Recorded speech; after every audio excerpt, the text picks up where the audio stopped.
the Style and Beauty Doctor on YouTube, and in today's video, we're going to be talking about 5 reasons why your skincare products and your skincare routine isn't working for you. So there's probably more than 5 reasons, but I figured 5 was a really great number, and these are like really 5 good ones, like good reasons why your skincare products aren't working. So if you want to find out more, you know what you gotta do. You gotta keep watching.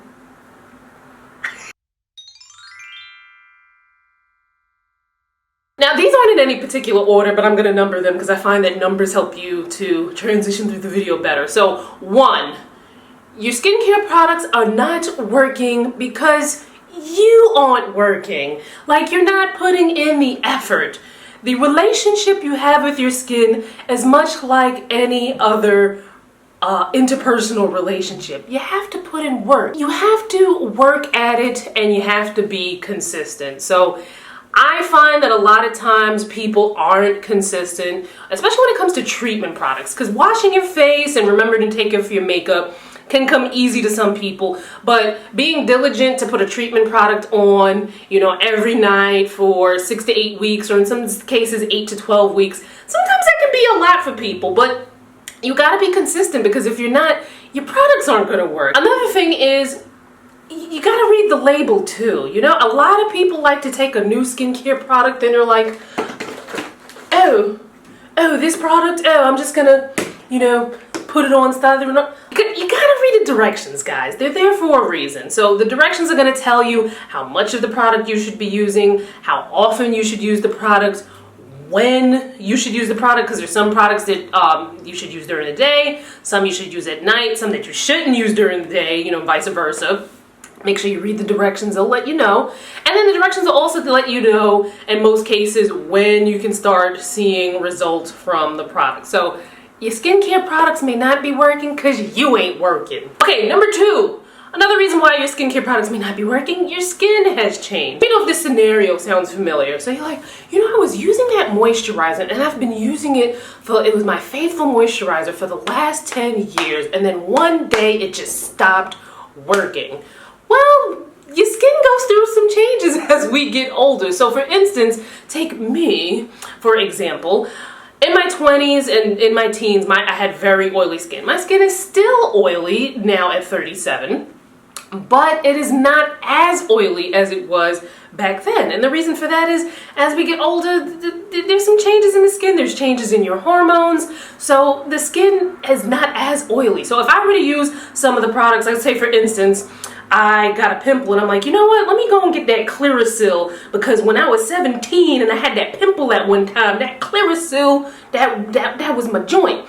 So the difference between why you got a pimple at 17 and why you might get a pimple at 37, 2 totally different reasons, and you have to tackle it with 2 totally, well, not really totally different, but 2 different concentrations of an active ingredient. So the things that you might have used at 17 to fight acne, it's going to be too drying on your skin, too harsh on your skin at 37. And then vice versa, like if you're like a 37-year-old parent of, like, you know, some snot-nosed 14-year-old, I'm just kidding, your kids aren't snot-nosed, but if you're the parent of a 14-year-old and you're like, you know what, I've got adult acne, I'm not wasting any more money, you know, the kid could use some of my stuff. It may not work because it might not even be strong enough. So sometimes your skincare products can change, and not just like with age and acne and things like that. Your skin also goes through changes throughout the seasons. Your skin is also responds to the differences in temperature and the weather. So these are other reasons why your skin may seem to change and it feels like your product doesn't work. So that is number 2. Okay, so number 3, you're not wearing sunscreen. Now, there's this weird thing that keeps happening to me every time I do a sunscreen video, and there's like this, I don't know if my videos are being posted on some like conspiracy theory board somewhere, but people come out of the woodworks and call me all sorts of names for daring to tell people with darker skin to wear sunscreen. So here's the thing, you can play with the sun if you want to.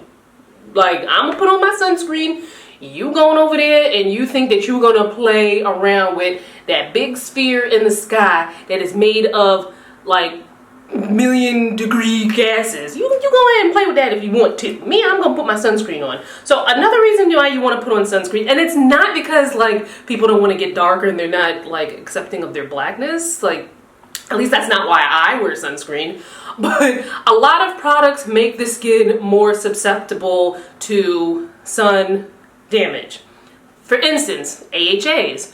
If you look on the back of the label of any good AHA product, or if you go on their website, a lot of them are going to be like, hey sis, hey bro, when you're using this, make sure you wear sunscreen during the day. Because basically, and I don't want to be all dramatic, but you burn the mess out of your skin if you go use some sort of acid on your skin as your routine, in your daily routine, or maybe even your sometime routine, and then you go sit in the sun with no sunscreen on. Like, don't do that. Another reason why you want to wear sunscreen, those of us who deal with hyperpigmentation, again, some of the treatment products that deal with hyperpigmentation also make the skin more susceptible to the sun. But then here's the thing, you're doing all of this work, you're spending all this money on these products to get rid of the dark spots, and then you go outside with no sunscreen on just so the dark spots can get darker, and you're like back to square one. Like, wow. Number 4 reason why your skincare products or your skincare routine is not working like you think it should is because maybe you're not washing your face properly. And in hand with that is maybe you're not exfoliating regularly. When it comes to washing your face, now this is especially true for people who wear makeup, but just because you don't wear makeup don't mean you're out of the gate, because there's certain things like free radicals, there's dirt, there's excess sebum, there's dead skin cells, there's like all that other stuff that accumulates on the skin even if you don't wear makeup. So I see some of you people that think you're all hoity-toity because you don't wear makeup. Like, wash your face too. But you want to make sure that you are properly removing your makeup, that you are properly cleansing your skin.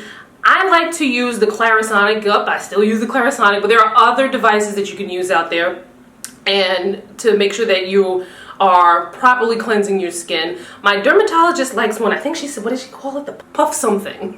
But essentially, I've never used it before, but she mentioned it when we did a video maybe like 2 years ago. Essentially, it's something that is disposable. It comes in a pack. It's not very expensive at the drugstore, and you can use that to wash your face. But like I said, there are other devices that you can use to make sure that you're getting a proper cleanse. In addition to using your regular gentle cleanser, you know, both during the day and at night to cleanse your skin, maybe once or twice a week, or maybe 3 times a week, depending on how much makeup you wear. If it's the summertime and you're secreting a lot of oil, or like if you just work someplace that's just like mad dirty, you probably want to do a deep cleanse as well. So information on things of that nature will be linked in the description box. I'll show you some blog posts where I reviewed some cleansers, some deep cleansers, and so on and so forth.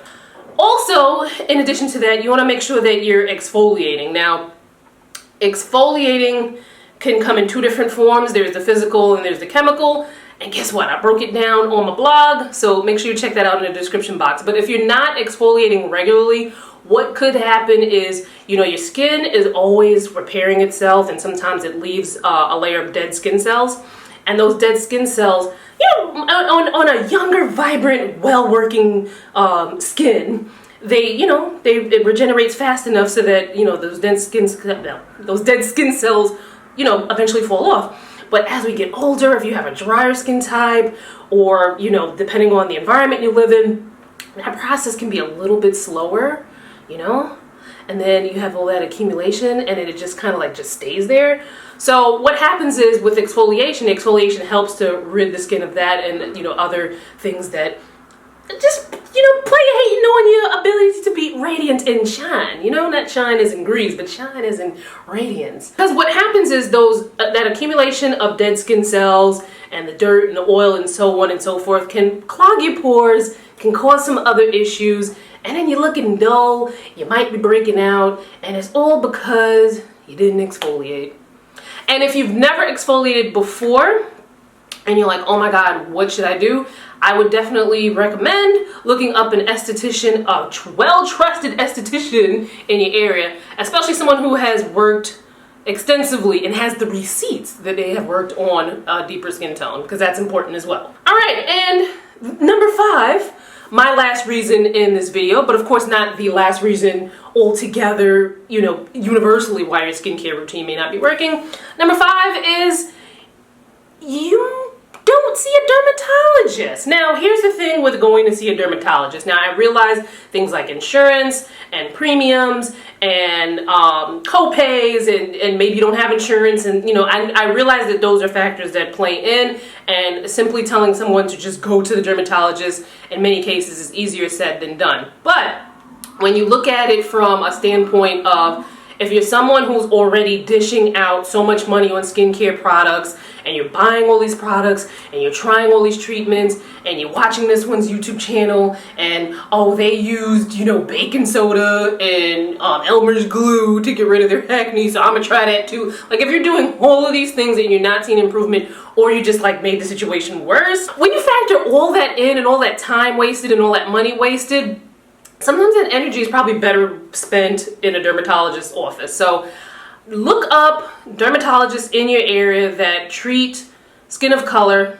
Well, I'm saying skin of color. If you're not a person of color, obviously, you know, the world is made for you. So make sure you do your due diligence. Find a dermatologist in your area. If you're someone with a deeper skin tone, make sure you find someone who has lots of experience and the receipts to back it up that they've worked on deeper skin tones. And then in some cases you might be able to find, like, I haven't done this myself, but I know it exists in other medical fields, but like you know, you can go to dental school and maybe get, you know, your tooth worked on for, you know, less money. I mean, there's risks involved. I would think you can look to see if there are things like that in your area when it comes to dermatology. I myself have not done it before. Like I said, there may be risks involved with that, but you know, it might be a cheaper route. Me, I like to go to Dr. Michelle Henry. She's, you know, board certified. The lady knows her thing. She's treating my skin right now for laser hair, and she gave me filler.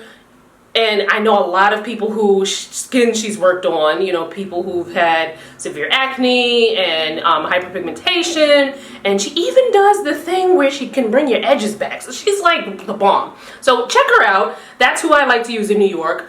But do your research and try to find a dermatologist in your area that you can trust and go to and that works within your budget. Those were 5 reasons why your skincare routine or your skincare products may not be working for you.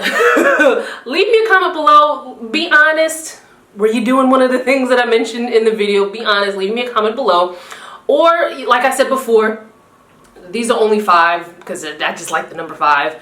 There could be other reasons why your skincare routine may not be working. So if you found one that you've experienced that I didn't mention, leave that in the comments as well. Don't forget to check out the description box because there will be links to additional information, additional resources and reviews and product reviews and such on my blog. So check that out. And while you're there, I'll have the links to where you can follow me on social media. So make sure you do that as well because I'm a social butterfly, you know, I'm all over the place. Anyway, thank you guys so much for watching this video, and I will see you fine folks in my next one. Bye, guys.